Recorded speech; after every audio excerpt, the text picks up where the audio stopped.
नमस्कार मित्रों, आज अपन पढ़ रहे हैं किसान की शिकायत हिंदी कहानी। तो आइए।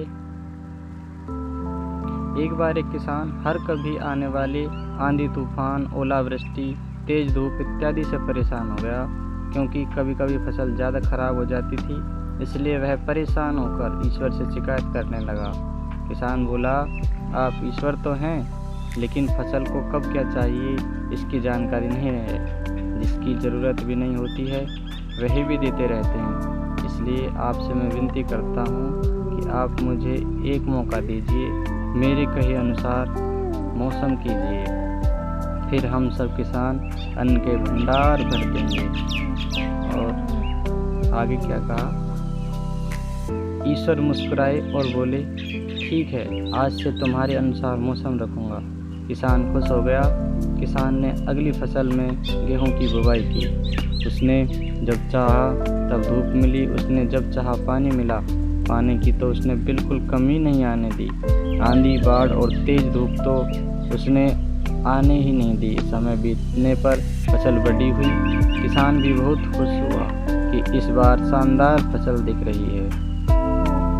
और किसान ने मन ही मन सोचा कि ईश्वर को अब पता चलेगा कि अच्छी फसल के लिए क्या क्या ज़रूरी है। फालतू में ही किसान को परेशान करते रहते हैं। किसान फसल काटने के लिए खेत पहुंचा।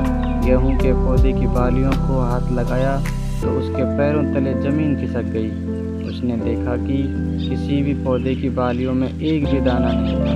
किसान दुखी हो गया और बोला, हे ईश्वर, ऐसा क्यों हुआ? क्योंकि मैंने तो सब कुछ सही किया और सही समय पर किया।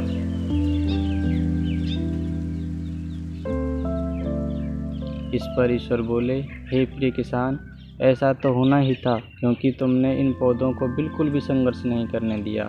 इन्हें ना तो तेज धूप में तपने दिया, ना ही आंधी का सामना करने दिया। इन्हें किसी भी प्रकार की चुनौतियों का सामना नहीं करने दिया। इसलिए बाहर से भले ही अच्छे दिख रहे हों, लेकिन ये अंदर से बिल्कुल खोखले हैं। इनके अंदर कुछ भी दाने नहीं। पौधे जब विभिन्न चुनौतियों का सामना करते हैं तो उनमें ऊर्जा पैदा होती है। यह ऊर्जा उनके अंदर सही सामर्थ्य पैदा करती है जिनके लिए वह बने। दोस्तों, ठीक इसी प्रकार जब तक किसान संघर्ष से नहीं गुजरता है, वह आदमी खोखला रह जाता है। जीवन की चुनौतियाँ ही उसके लिए उन्नति के नए रास्ते खोल देती हैं और आदमी को मजबूत और प्रतिभाशाली बनाती हैं। इसलिए आपके भी जीवन में मुसीबतें या चुनौतियाँ आएँ तो घबराना मत। यह आपको बिखरने के लिए नहीं, निखारने के लिए आई हैं। इसलिए दोस्तों, आपको हमारी कैसी लगी कहानी, कैसी लगी? तो अच्छी लगी हो तो कमेंट में ज़रूर बताना। लाइक और सब्सक्राइब ज़रूर करना। धन्यवाद।